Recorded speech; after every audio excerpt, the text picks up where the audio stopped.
당신 같은 청소부가 내 구두를 더럽혔어. 박소영이 화를 내며 이미란의 뺨을 강하게 때렸습니다. 고급 오피스텔 로비에서 벌어진 이 충격적인 사건 뒤 소영은 자신이 방금 때린 여자가 누구인지 전혀 몰랐죠. 하지만 다음날 남편의 회사에 쏟아진 거래 중단 통보들을 보고 소영은 깨달았습니다. 자신이 절대 건드려서는 안 될 사람을 건드렸다는 것을. 시청 전에 구독과 좋아요 꼭 부탁드립니다. 영상 제작에 큰 힘이 됩니다. 당신 정말 조심성이 없네요. 내 신발에 물을 떨어뜨려 놓고 그냥 가려고 해요? 서울 강남구의 한 고급 오피스텔 로비에서 날카로운 목소리가 울려 퍼졌습니다. 오후 2시 평소보다 한산한 로비에서 벌어진 일이었죠. 목소리의 주인은 박소영, 45세의 중년 여성이었습니다. 머리부터 발끝까지 명품으로 치장한 소영은 이 지역에서는 꽤 유명한 인물이었어요. 남편이 운영하는 대형마트 체인 덕분에 경제적 여유가 있었거든요. 정말 죄송합니다. 제가 조심하지 못했네요. 소영 앞에서 고개를 숙이며 사과하는 여성은 이미란이었습니다. 38세의 미란은 남색 청소복을 입고 있었어요. 손에는 걸레와 청소용품이 들려 있었죠. 로비 바닥을 닦다가 실수로 소영의 하이힐에 물방울이 튄 것이었습니다. 사과로 해결될 일이 아니에요. 이 구두가 얼마인지 알아요? 소영이 발끝을 들어보이며 화를 냈습니다. 이탈리아산 명품 하이힐이었어요. 가격만 200만 원이 넘는 제품이었죠. 소영은 자신의 경제력을 과시하는 것을 좋아했습니다. 특히 자신보다 사회적 지위가 낮다고 생각하는 사람들에게는 더욱 그랬어요. 미라는 다시 한번 깊게 고개를 숙였습니다. 정말 죄송하다고 말했지만 소영의 분노는 가라앉지 않았어요. 오히려 더욱 커져만 갔습니다. 죄송하다고 다가 아니잖아요. 당신들은 항상 그런 식이에요.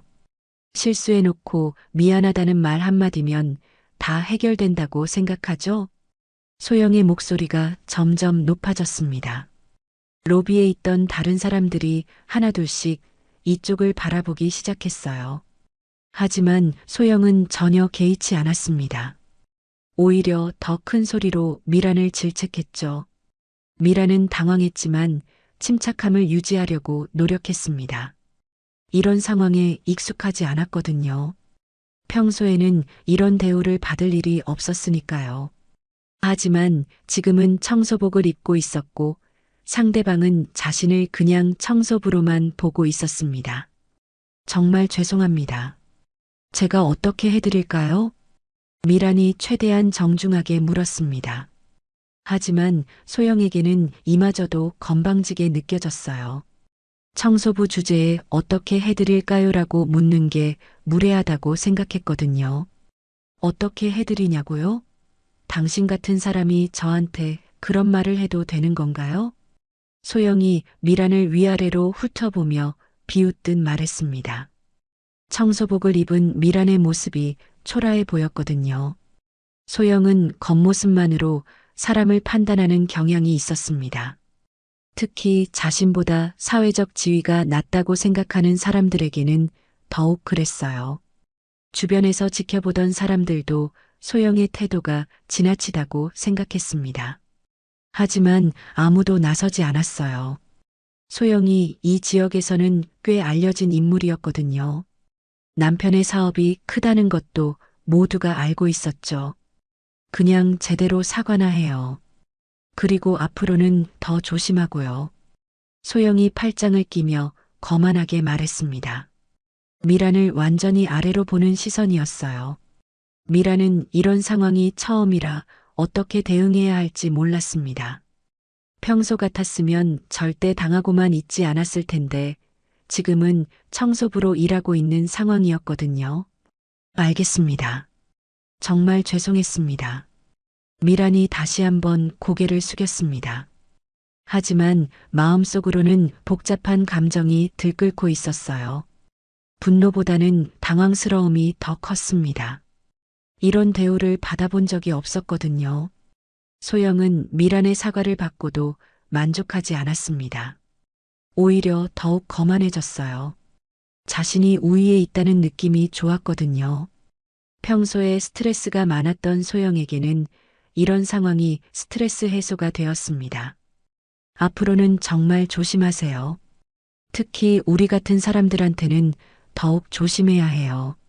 소영이 마지막으로 한마디 더 던졌습니다.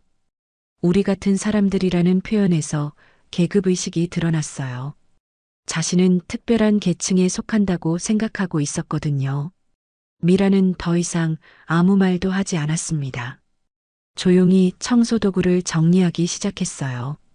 하지만 소영은 아직 끝나지 않았다는 듯 계속 미란을 노려보고 있었습니다. 로비의 다른 사람들은 이 상황이 빨리 끝나기를 바라고 있었어요.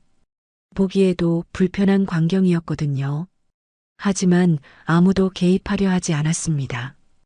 괜히 소영의 화를 돋우고 싶지 않았거든요. 미라는 청소도구를 다시 들고 다른 곳으로 이동하려 했습니다. 이 상황에서 벗어나고 싶었거든요. 하지만 소영은 그녀를 그냥 보내주지 않았어요. 잠깐요. 아직 끝난 게 아니에요. 소영이 미란을 불러 세웠습니다. 미란은 멈춰서서 뒤돌아봤어요. 소영의 얼굴에는 여전히 분노가 남아 있었습니다. 당신 이름이 뭐예요? 그리고 여기서 언제부터 일했어요? 소영이 미란에게 추궁하듯 물었습니다. 마치 미란을 고발이라도 하겠다는 듯한 태도였어요. 미란은 잠시 망설였습니다. 자신의 정체를 밝혀야 할까 고민했거든요. 이미란입니다. 오늘부터 일하기 시작했어요. 미란이 조심스럽게 답했습니다. 거짓말은 아니었어요. 실제로 오늘부터 청소 일을 체험하기 시작했거든요. 하지만 전체 상황을 설명하지는 않았습니다. 오늘부터요? 그럼 아직 일을 제대로 배우지도 못했겠네요. 그래서 이렇게 실수하는 거고요. 소영이 비꼬듯 말했습니다. 미란을 더욱 무시하는 투로 변했어요. 신입 청소부라고 생각하니 더욱 함부로 대해도 된다고 생각했거든요. 미란은 이런 상황이 너무 낯설었습니다. 평소에는 존경받으며 살아왔는데 지금은 완전히 반대의 대우를 받고 있었거든요.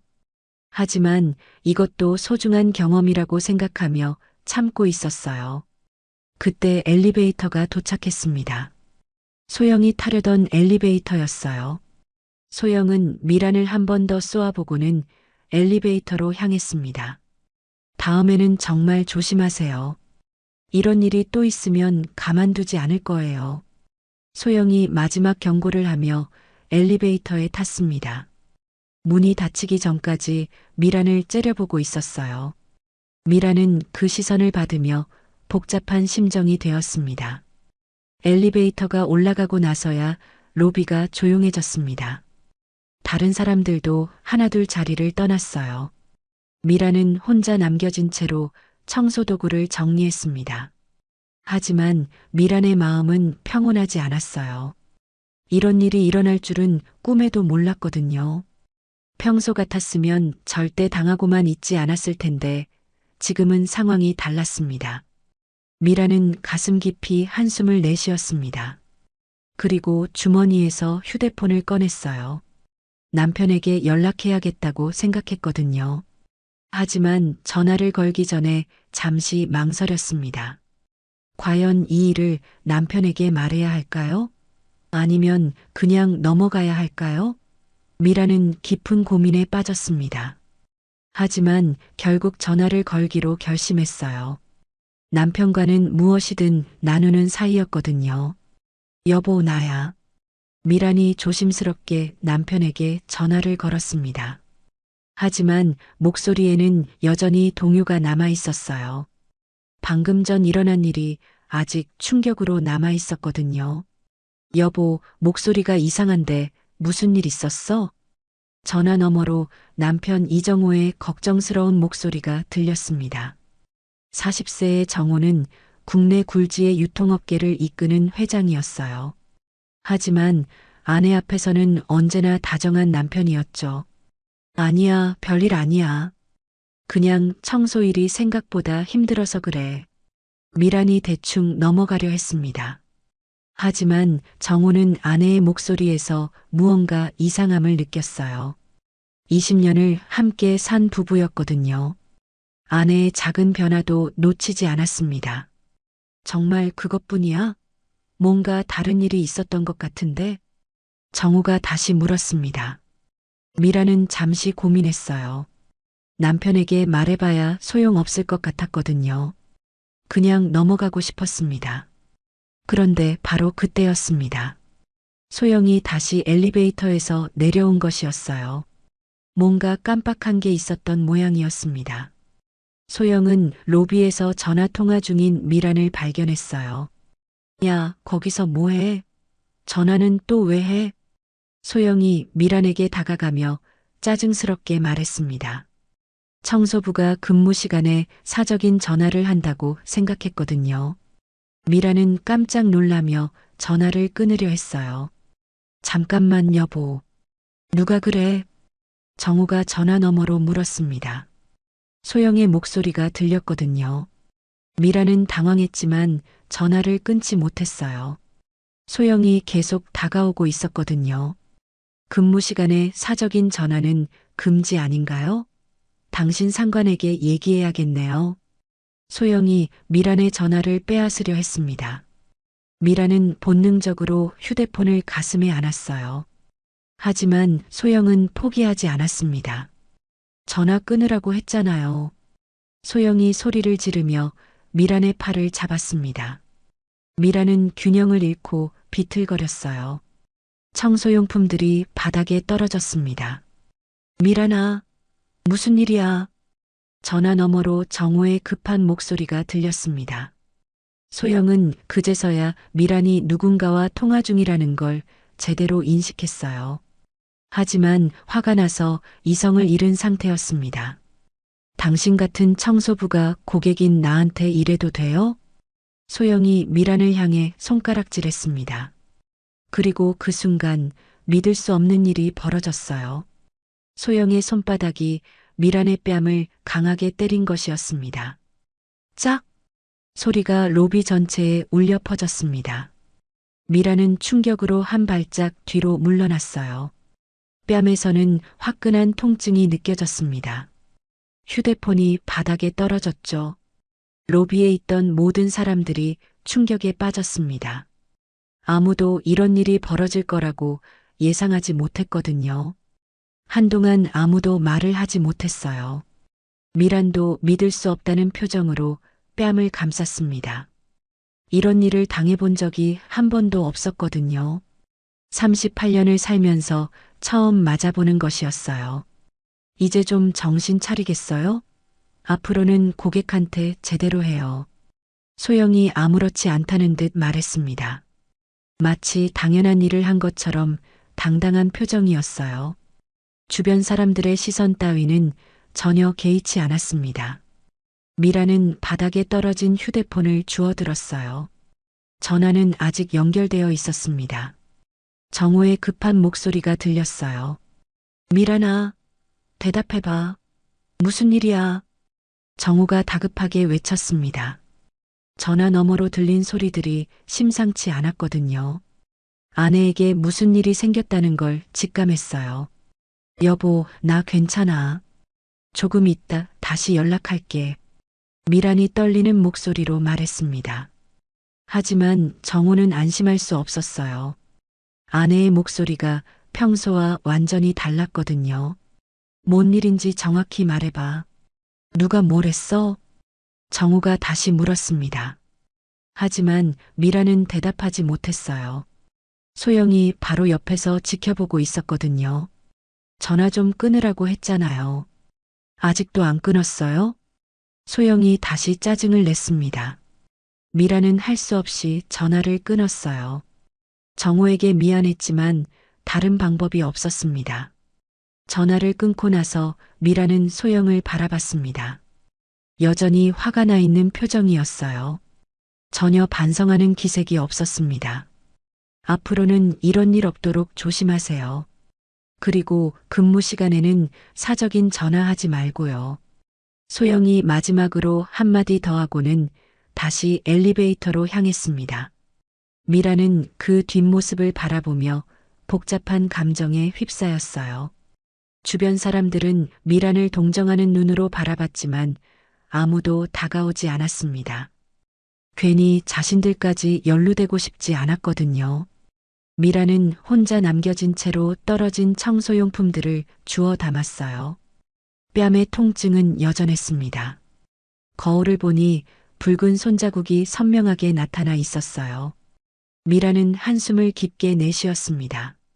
이런 일이 생길 줄은 정말 몰랐어요. 단순히 현장 경험을 쌓으려고 시작한 일인데 이렇게 모욕을 당할 줄은 꿈에도 몰랐거든요. 미라는 화장실로 향했습니다. 뺨의 상처를 확인하고 정리하고 싶었거든요. 거울 속 자신의 모습이 낯설게 느껴졌어요. 하지만 이것도 좋은 경험이라고 생각하려 했습니다. 평소에 경험할 수 없는 일이었거든요.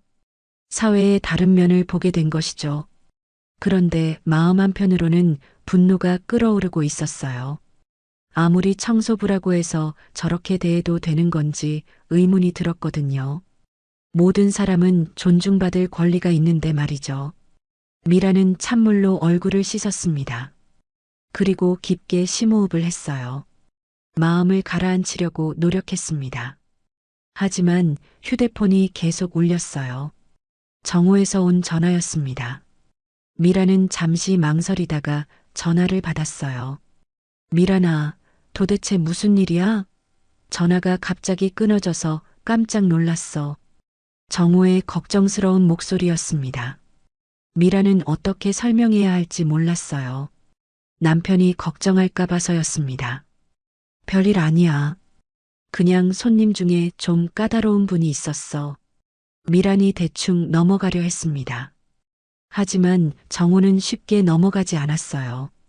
아내의 목소리에서 무언가 심각한 일이 있었다는 걸 느꼈거든요. 까다로운 정도가 아니었던 것 같은데 전화로 들린 소리가 심상치 않았어. 정호가 다시 추궁했습니다. 미라는 더 이상 숨길 수 없다고 생각했어요. 결국 사실을 말하기로 했습니다. 여보, 사실은 한 고객이 나를 때렸어. 미란의 말에 전화 너머가 조용해졌습니다. 정호가 상황을 파악하려고 하는 것 같았어요. 잠시 후 정호의 목소리가 들렸는데 평소와는 완전히 달랐습니다. 뭐라고? 누가 당신을 때렸다고? 정호의 목소리에서 분노가 느껴졌습니다. 미라는 남편이 화낼까봐 걱정이 되었어요. 괜히 큰일이 될 것 같았거든요. 여보, 진정해. 나는 괜찮아. 미란이 남편을 달래려 했지만 정호의 분노는 더욱 커져만 갔습니다. 20년 결혼 생활 동안 아내가 이런 일을 당한 적이 한 번도 없었거든요. 괜찮다고? 누군가 내 아내를 때렸는데 괜찮다고 할 수 있어? 정호의 목소리가 차갑게 변했습니다. 평소 온화한 성격의 정호였지만 가족과 관련된 일에는 누구보다 강했거든요. 특히 아내 미란을 무엇보다 소중히 여겼어요. 미란은 남편의 반응을 예상했지만 이렇게까지 화낼 줄은 몰랐습니다. 정호의 성격을 잘 알고 있었거든요. 한번 화가 나면 쉽게 가라앉지 않는 타입이었어요. 정확히 누가 그런 짓을 했어? 이름이 뭐야? 정호가 차가운 목소리로 물었습니다. 미라는 잠시 망설였어요. 남편에게 말하면 큰일이 날 것 같았거든요. 그냥 넘어가면 안 될까? 나도 좀 잘못이 있었어. 미란이 상황을 무마시키려 했습니다. 하지만 정호는 들으려 하지 않았어요. 아내가 폭행을 당했는데 그냥 넘어갈 수는 없었거든요. 잘못이 있었다고? 설령 실수가 있었다고 해도 사람을 때리는 건 범죄야. 정호가 단호하게 말했습니다.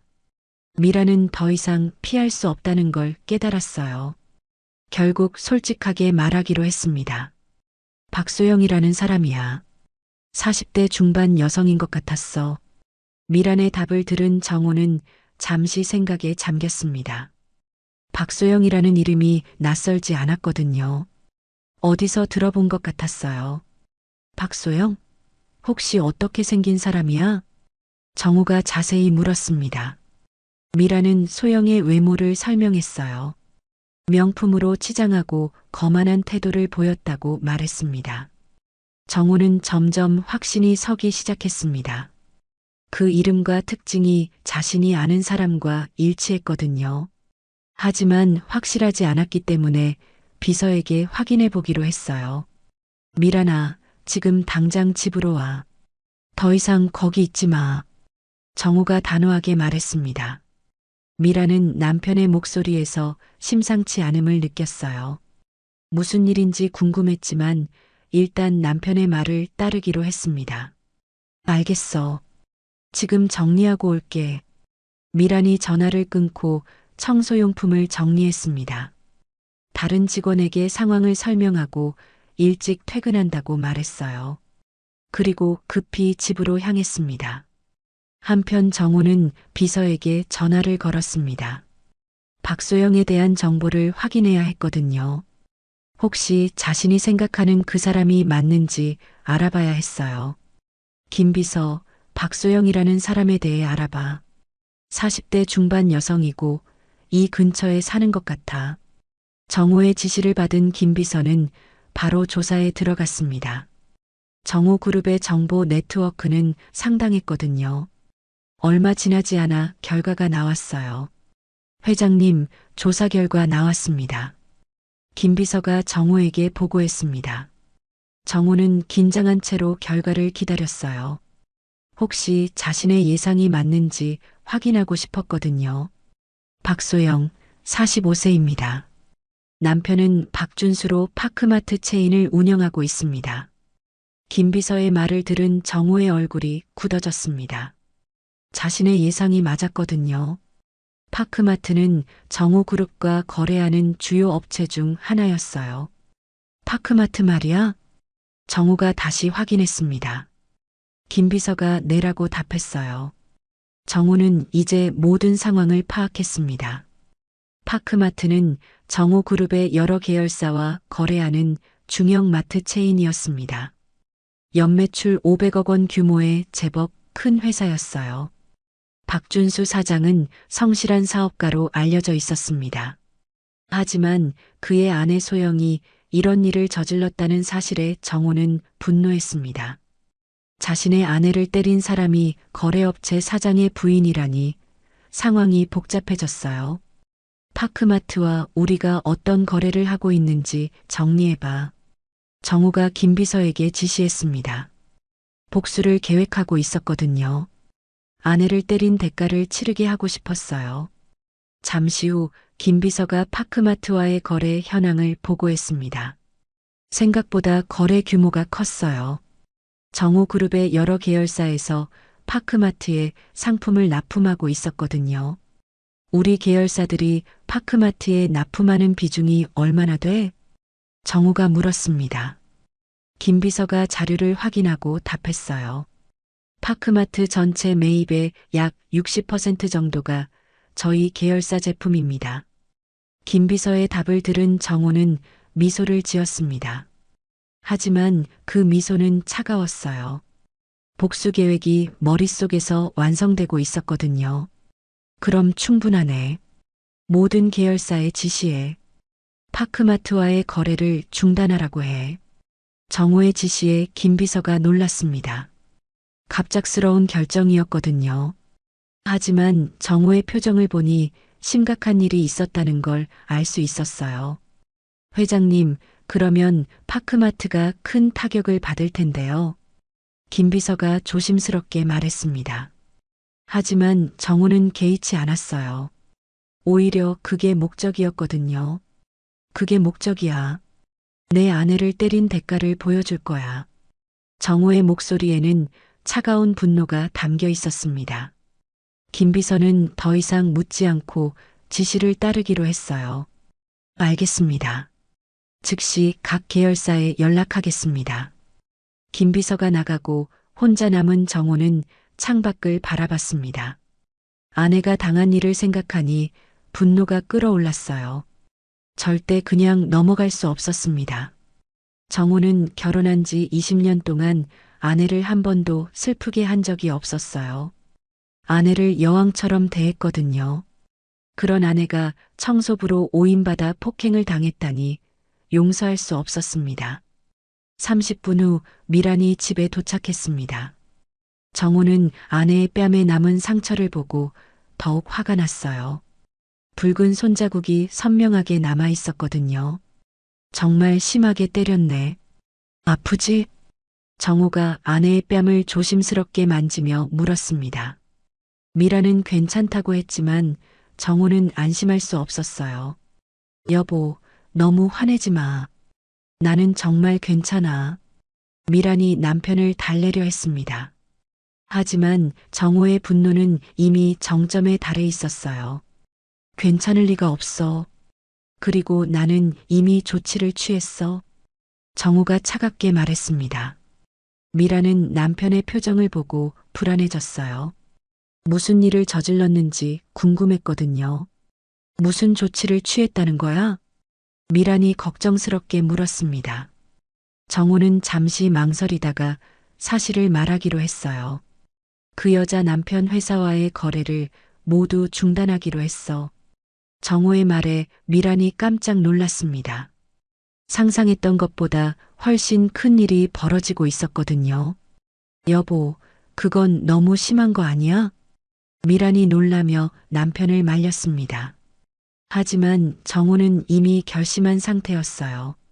아내를 때린 대가를 확실히 치르게 하고 싶었거든요. 심하다고? 내 아내를 때린 것이 심한 거야. 정호가 단호하게 말했습니다. 미라는 남편의 성격을 잘 알고 있었어요. 한번 결정하면 쉽게 바뀌지 않는 사람이었거든요. 하지만 그 사람 남편은 잘못이 없잖아. 부인이 저지른 일인데. 미란이 다시 한번 설득해 봤습니다. 죄 없는 사람이 피해를 보는 것이 마음에 걸렸거든요. 하지만 정호는 생각이 달랐어요. 부부는 한 몸이야. 부인이 저지른 일의 책임을 남편이 져야지. 정호의 논리였습니다. 미라는 더 이상 말리지 않기로 했어요. 남편의 마음을 이해했거든요. 그때 정호의 휴대폰이 울렸습니다. 김 비서로부터 온 전화였어요. 각 계열사에 지시를 내렸다는 보고였습니다. 모든 계열사에 연락 완료했습니다. 내일 아침부터 파크마트와의 모든 거래가 중단됩니다. 김 비서의 보고를 들은 정호는 만족스러운 표정을 지었습니다. 복수가 시작된 것이었어요. 그리고 다른 협력업체들에게도 알려줘. 파크마트와 거래하는 업체들과는 우리도 거래를 재검토할 거라고. 정호가 추가 지시를 내렸습니다. 파크마트를 완전히 고립시키려는 계획이었어요. 김 비서가 알겠다고 답했습니다. 한편 파크마트 박준수 사장은 평소와 다름없이 하루를 보내고 있었습니다. 아내 소영이 오늘 있었던 일에 대해서는 전혀 모르고 있었어요. 50세의 준수는 성실한 사업가였습니다. 20년 전 작은 마트로 시작해서 현재는 수도권의 30개 매장을 운영하는 중형 체인으로 키웠어요. 직원들에게도 인정받는 좋은 사장이었죠. 하지만 아내 소영의 성격은 준수와 정반대였습니다. 사업이 커지면서 소영의 성격도 변했거든요. 돈과 지위가 생기자 오만해졌어요. 준수는 아내의 변화를 걱정했지만 크게 신경 쓰지 않았습니다. 바쁜 사업 때문에 집안일에 관심을 기울일 여유가 없었거든요. 그날 저녁 준수는 늦게 집에 돌아왔습니다. 소영은 평소와 다름없이 드라마를 보고 있었어요. 오늘 있었던 일에 대해서는 말하지 않았습니다. 오늘 어땠어? 준수가 아내에게 인사를 건넸습니다. 소영은 시큰둥하게 답했어요. 그냥 그랬지. 특별한 일 없었어. 소영이 대수롭지 않게 말했습니다. 청소부를 때린 일을 특별한 일이라고 생각하지 않았거든요. 그저 버릇없는 직원을 훈육한 것 정도로 여겼어요. 준수는 아내의 반응이 평소와 같다고 생각했습니다. 그리고 샤워를 하러 들어갔어요. 내일도 바쁜 하루가 될 것 같았거든요. 하지만 그때 정호그룹의 지시는 이미 각 계열사로 전달되고 있었습니다. 파크마트와의 거래를 중단하라는 명령이었어요. 정호그룹은 국내 최대 유통업체 중 하나였습니다. 식품, 생활용품, 의류 등 다양한 분야의 계열사를 보유하고 있었어요. 파크마트에게는 절대적으로 중요한 거래처였습니다.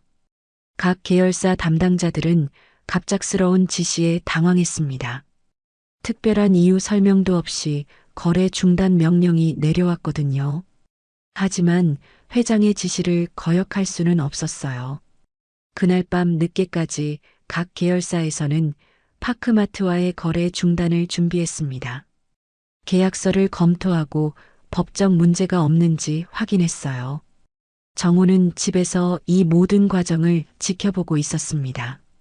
아내 미라는 침실에서 휴식을 취하고 있었어요. 뺨의 상처 때문에 충격이 컸거든요. 정호는 서재에서 파크마트 관련 자료들을 살펴봤습니다. 거래 규모와 중요도를 파악하고 있었어요.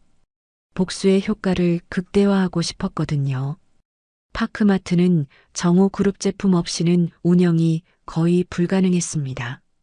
매출의 60%가 정호그룹 계열사 제품이었거든요.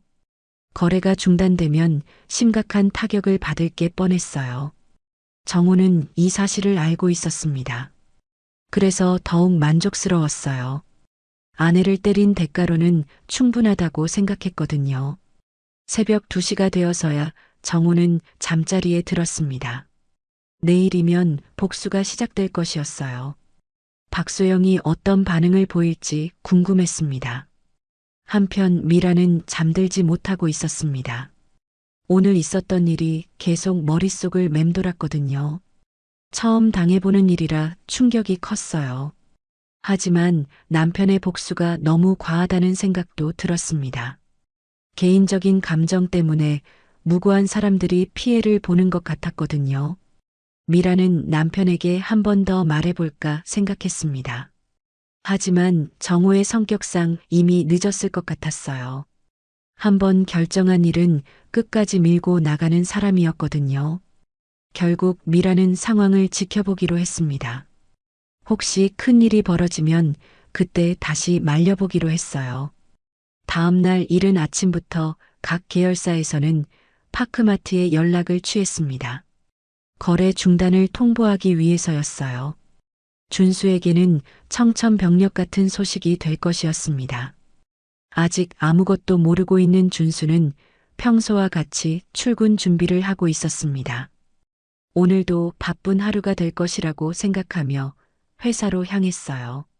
하지만 회사에 도착하자마자 믿을 수 없는 소식들이 기다리고 있었습니다. 주요 거래처들로부터 계약 해지 통보가 쏟아지고 있었거든요. 준수는 상황을 파악하기도 전에 혼란에 빠졌습니다. 도대체 무슨 일이 벌어지고 있는 건지 이해할 수 없었거든요. 이제 박소영이 저지른 일의 결과가 본격적으로 드러나기 시작했습니다. 하지만 소영 본인은 아직 아무것도 모르고 있었어요. 곧 현실을 마주하게 될 것이었습니다. 사장님, 큰일 났습니다. 비서가 급하게 준수의 사무실로 뛰어들어왔습니다. 얼굴이 새파랗게 질려 있었어요. 준수는 커피를 마시며 오늘 일정을 확인하고 있었는데 갑작스러운 비서의 모습에 깜짝 놀랐습니다. 무슨 일이야? 그렇게 급하게 뛰어와서 준수가 침착하게 물었습니다. 20년간 사업을 해오면서 웬만한 일에는 놀라지 않게 되었거든요. 하지만 오늘은 달랐어요. 정호식품에서 연락이 왔는데 내일부터 납품을 중단한다고 합니다. 비서의 말에 준수가 커피컵을 놓았습니다. 정호식품은 파크마트의 최대 납품업체였거든요. 전체 식품 매입의 40%를 차지하는 중요한 파트너였어요. 갑자기 왜? 계약 기간이 아직 남았는데? 준수가 당황해서 물었습니다. 비서도 정확한 이유를 모르겠다고 답했어요. 상부 지시라는 말만 들었다고 했습니다. 그런데 그게 끝이 아닙니다. 정호생활도 같은 통보를 해왔어요. 비서가 추가로 보고했습니다. 정호생활은 생활용품을 납품하는 업체였어요. 파크마트 생활용품 매출의 30%를 차지했습니다. 준수의 얼굴이 굳어졌습니다. 두 업체만 해도 파크마트 전체 매출의 절반 이상이었거든요. 동시에 거래를 중단한다는 건 심상치 않았어요. 혹시 다른 업체에서도 연락 왔어? 준수가 불안한 마음으로 물었습니다. 비서가 고개를 끄덕였어요. 예상했던 대로였습니다. 정호 패션, 정호 물류, 정호 멜리빈까지 모두 같은 통보를 해왔습니다. 비서의 말에 준수는 의자에 주저앉았습니다. 모두 정호 그룹 계열사들이었거든요. 우연의 일치라고 보기에는 너무 명확했어요. 정호 그룹 전체가 우리와 거래를 중단한다는 얘기야? 준수가 떨리는 목소리로 물었습니다. 비서가 그런 것 같다고 답했어요. 준수는 머릿속이 하얘졌습니다.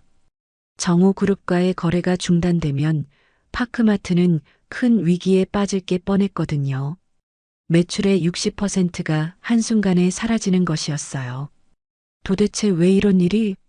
우리가 뭘 잘못했다는 거야? 준수가 혼잣말처럼 중얼거렸습니다. 정호 그룹과는 15년간 좋은 관계를 유지해 왔거든요. 문제가 생긴 적도 없었어요. 사장님, 정호 그룹 쪽에 직접 연락해 보시는 게 어떨까요?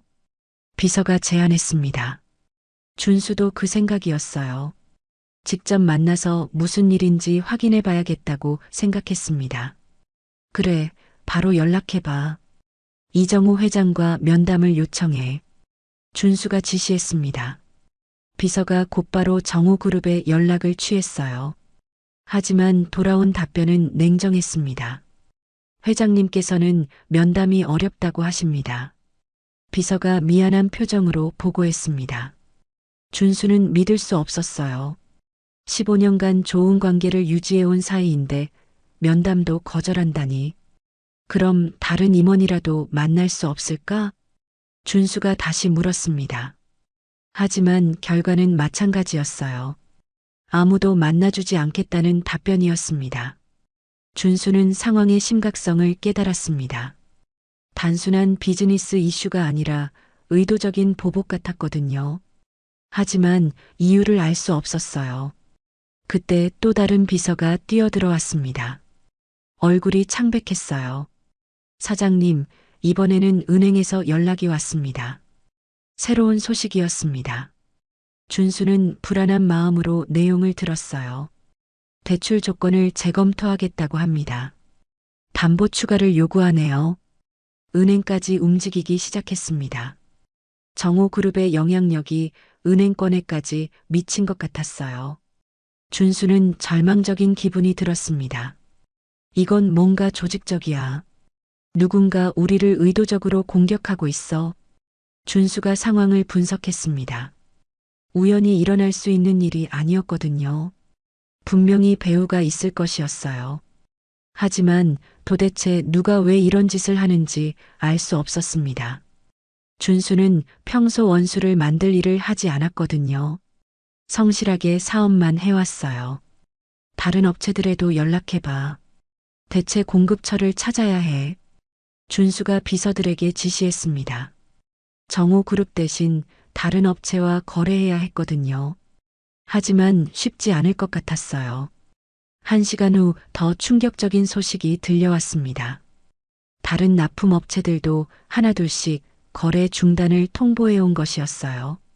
사장님, 대신식품에서도 거래 중단 통보가 왔습니다. 비서가 또 다른 소식을 전했습니다. 대신식품은 정호그룹과 경쟁 관계에 있는 업체였어요. 하지만 이들마저 거래를 중단한다고 했습니다. 준수는 이제 상황을 이해하기 시작했습니다. 정호그룹이 다른 업체들에게도 압력을 넣고 있는 것 같았어요. 파크마트와 거래하지 말라고 경고하고 있는 것이었죠. 이제 정말 심각해졌어. 완전히 고립되고 있어. 준수가 절망적으로 말했습니다. 20년간 쌓아온 모든 것이 하루아침에 무너지고 있었거든요. 그때 준수의 휴대폰이 울렸습니다. 집에서 온 전화였어요. 아내 소영이었습니다. 여보, 집에 좀 와봐. 급한 일이 있어. 소영의 목소리가 평소와 달랐습니다. 뭔가 다급해 보였어요. 준수는 혹시 이 일과 관련이 있는지 궁금했습니다. 지금 회사에 큰일이 생겨서 집에 갈 수가 없어. 준수가 상황을 설명했습니다. 하지만 소영은 계속 집으로 오라고 했어요. 회사 일이 뭐가 그렇게 급해? 빨리 와.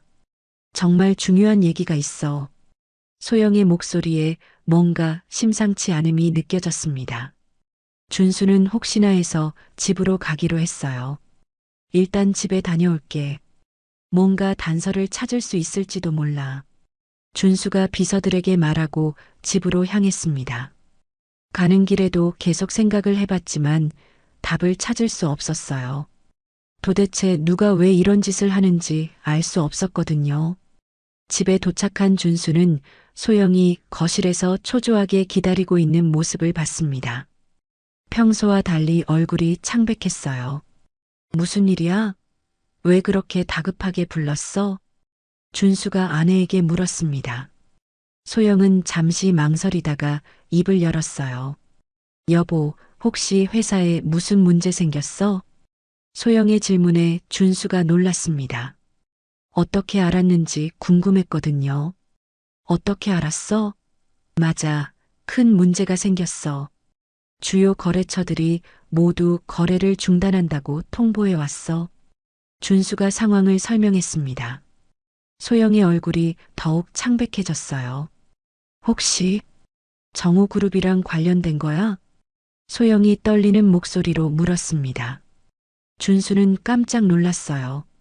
소영이 어떻게 정우그룹을 알고 있는지 의외였거든요. 맞아. 정우그룹 계열사들이 모두 거래 중단을 통보했어. 당신이 어떻게 그걸 알았지? 준수가 의아해하며 물었습니다. 소영은 더 이상 숨길 수 없다는 걸 깨달았어요. 여보, 사실은 내가 실수를 했어. 소영이 고백하기 시작했습니다. 준수는 불안한 마음으로 아내의 말을 들었어요. 오늘 오피스텔에서 청소하는 여자한테 화를 냈는데 그 사람을 때렸어. 소영의 고백에 준수가 충격을 받았습니다. 아내가 사람을 때렸다니 믿을 수 없었거든요. 당신이 사람을 때렸다고? 왜? 준수가 다급하게 물었습니다. 소영이 자세한 상황을 설명했어요. 청소부로 오인했던 여성에게 화를 내다가 뺨을 때렸다고 했습니다. 그런데 그 여자가 이정우 회장 부인일 수도 있어. 소영의 말에 준수는 현기증을 느꼈습니다. 모든 상황이 이해되기 시작했거든요. 이정우 회장 부인을 때렸다고? 정말이야? 준수가 믿을 수 없다는 표정으로 물었습니다. 소영이 고개를 끄덕였어요. 확실하지는 않지만 그럴 가능성이 높아 보여. 소영의 답을 들은 준수는 절망했습니다. 모든 게 설명되었거든요. 정우 회장이 왜 이런 복수를 하는지 이해할 수 있었어요. 당신이 뭘 했는지 알아? 우리 회사를 망하게 했어. 준수가 소영에게 화를 냈습니다. 20년간 쌓아온 모든 것이 아내의 실수 하나로 무너질 위기에 처했거든요. 미안해. 정말 미안해. 나도 그럴 줄 몰랐어. 소영이 울먹이며 사과했습니다. 하지만 이미 늦었어요. 이미 상황은 걷잡을 수 없이 흘러가고 있었거든요. 미안해서 되는 일이 아니야. 준수가 소영에게 소리쳤습니다. 평생 아내에게 화를 낸 적이 없던 준수였지만 이번에는 참을 수 없었어요. 20년간의 노력이 하루아침에 무너질 위기에 처했거든요. 여보, 진정해. 방법이 있을 거야. 소영이 남편을 달래려 했지만 준수는 들으려 하지 않았습니다. 상황의 심각성을 소영이 제대로 이해하지 못하고 있다고 생각했거든요. 방법이 있다고? 당신이 이정호 회장 부인을 때렸는데 무슨 방법이 있어? 준수가 절망적으로 말했습니다.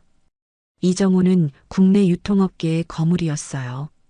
그런 사람의 부인을 때렸다면 용서받기 어려울 것 같았습니다. 그때 준수의 휴대폰이 또 울렸습니다. 회사에서 온 전화였어요. 비서의 다급한 목소리가 들렸습니다.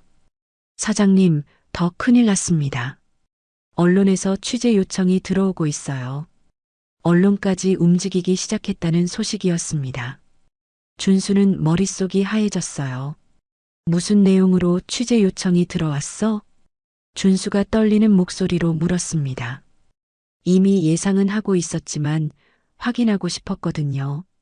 파크마트 경영 위기설이 돌고 있다고 합니다. 주요 거래처와의 계약 해지 소식이 알려진 것 같아요. 비서의 말에 준수는 절망했습니다. 언론에까지 알려지면 완전히 끝이었거든요. 다른 거래처들도 파크마트를 기피하게 될 것이었어요. 일단 언론 대응은 거절하고 임시 대책회의를 소집해 준수가 지시했습니다. 하지만 마음은 이미 무너져 있었어요. 전화를 끊고 소영을 바라봤습니다.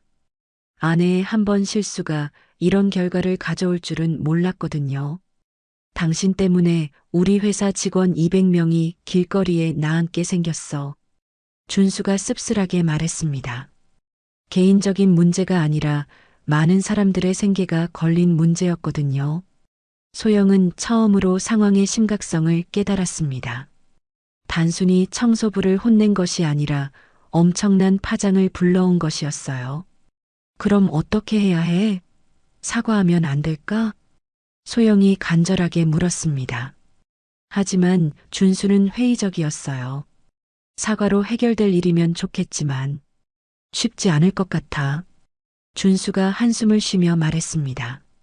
이정호 회장의 성격을 어느 정도 알고 있었거든요.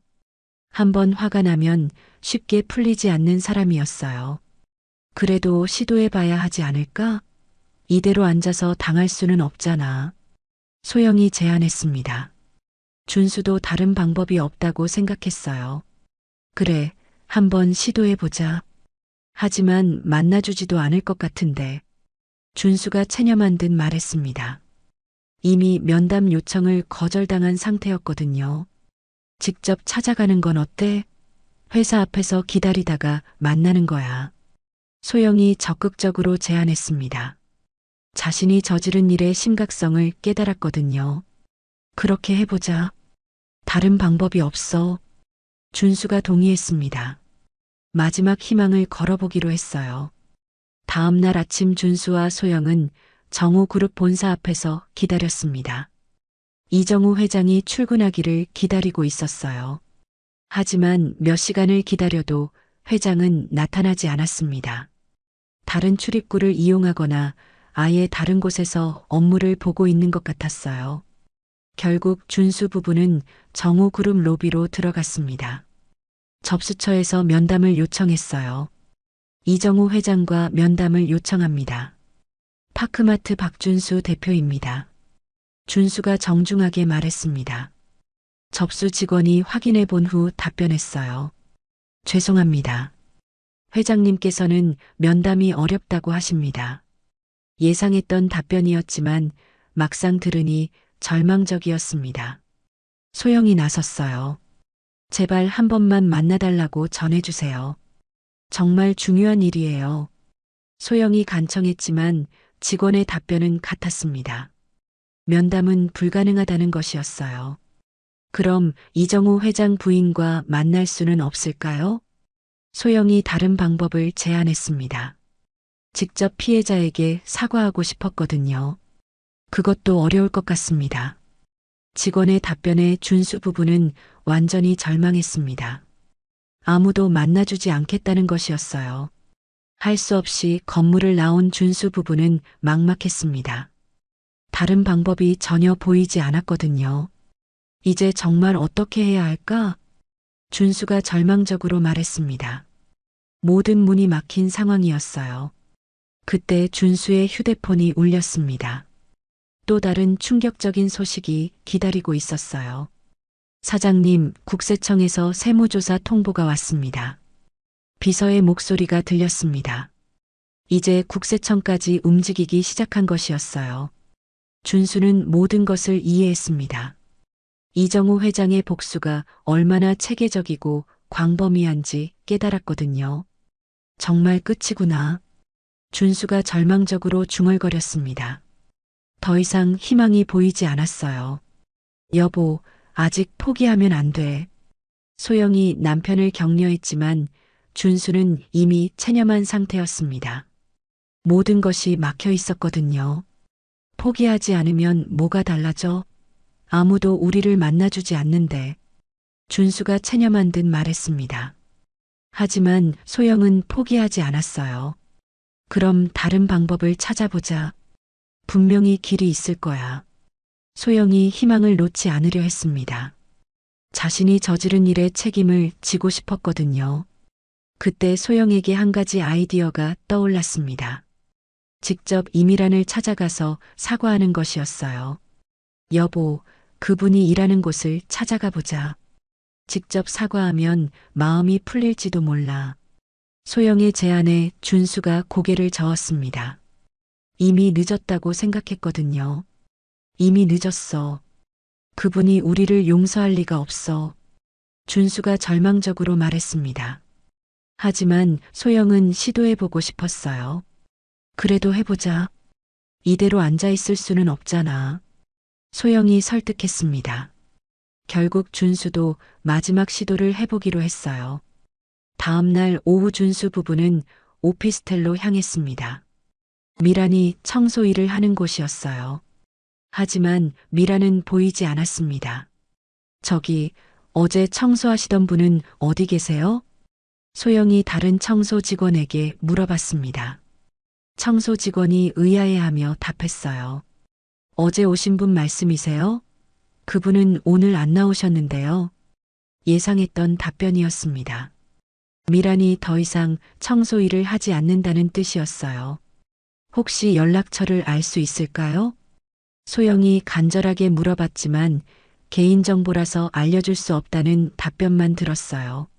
할 수 없이 준수 부부는 다른 방법을 생각해 봐야 했습니다. 하지만 마땅한 수가 없었어요. 그때 준수에게 전화가 왔습니다. 회사에서 온 긴급 연락이었어요. 사장님, 직원들이 불안해하고 있어요. 무슨 일인지 설명해 달라고 계속 요구하고 있어요. 비서의 목소리가 들렸습니다. 직원들도 회사의 위기를 눈치채기 시작한 것이었어요. 뭐라고 설명해야 할지 모르겠어. 준수가 고민에 빠졌습니다. 아내가 회장 부인을 때려서 이런 일이 생겼다고 말할 수는 없었거든요. 일단 안정시켜. 곧 해결책을 찾겠다고 해. 준수가 지시했지만 스스로도 확신이 없었어요. 정말 해결책이 있을지 의문이었거든요. 그날 저녁 준수와 소영은 집에서 깊은 고민에 빠졌습니다. 더 이상 방법이 보이지 않았어요. 정말 끝인 걸까? 소영이 절망적으로 중얼거렸습니다. 자신의 실수가 이런 결과를 가져올 줄 몰랐거든요. 하지만 그때 예상치 못한 전화가 왔습니다. 모르는 번호였어요. 여보세요? 준수가 조심스럽게 전화를 받았습니다. 낯선 남자의 목소리가 들렸어요. 박준수 대표님 맞으시죠? 정호그룹 비서실입. 아. 전화를 받은 준수가 깜짝 놀랐습니다. 정호그룹에서 먼저 연락을 해온 것이었어요. 네, 맞습니다. 준수가 긴장한 채로 답했습니다. 무슨 일로 연락했는지 궁금했거든요. 회장님께서 내일 오후 3시에 만나보자고 하십니다. 본사 50층 회장실로 오시면 됩니다. 비서의 말에 준수는 믿을 수 없었어요. 드디어 면담 기회를 얻은 것이었습니다. 정말인가요? 회장님께서 만나주신다고요? 준수가 다시 확인했습니다. 비서가 그렇다고 답했어요. 네. 내일 오후 3시 정각에 오시기 바랍니다. 전화가 끊어진 후 준수는 소영에게 소식을 전했습니다. 소영도 믿을 수 없어 했어요. 정말? 드디어 기회가 생긴 거야? 소영이 희망에 찬 목소리로 말했습니다. 하지만 준수는 조심스러웠어요. 기회이긴 하지만 좋은 결과를 기대하기는 어려울 것 같아. 준수가 현실적으로 말했습니다. 이정우 회장이 쉽게 용서할 것 같지는 않았거든요. 그래도 직접 사과할 수 있는 기회잖아. 최선을 다해보자. 소영이 희망을 놓지 않았습니다. 마지막 기회라고 생각했거든요. 그날 밤 준수 부부는 내일 할 말을 준비했습니다. 어떻게 하면 이정우 회장의 마음을 돌릴 수 있을지 고민했어요.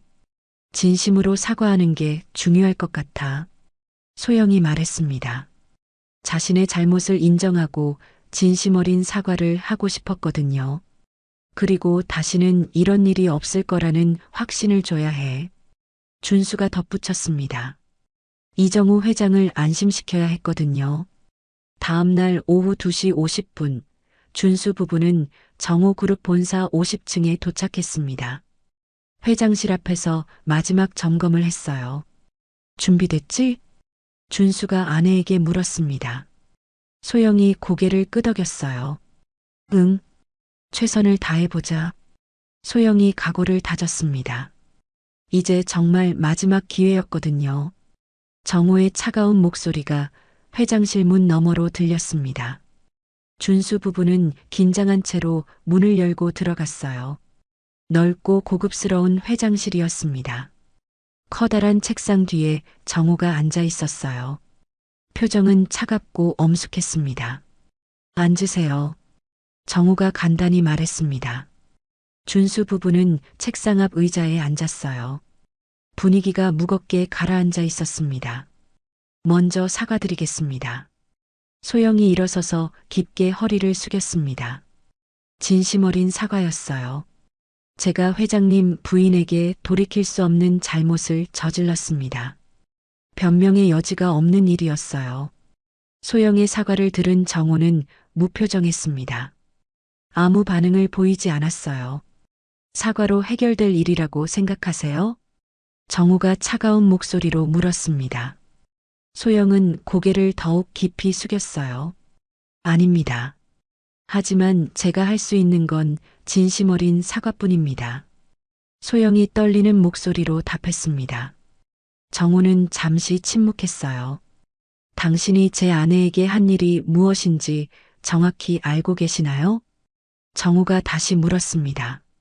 소영이 고개를 들어 정호를 바라봤어요.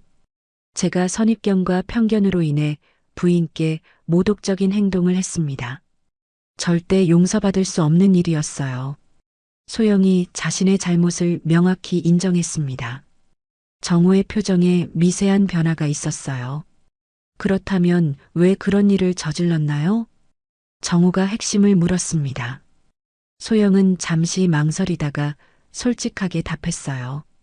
제가 오만했습니다. 사람을 외모와 직업으로 판단했고 제 자신을 과대평가했어요. 정말 부끄러운 일입니다. 소영의 솔직한 고백에 정호가 조금 놀란 것 같았습니다.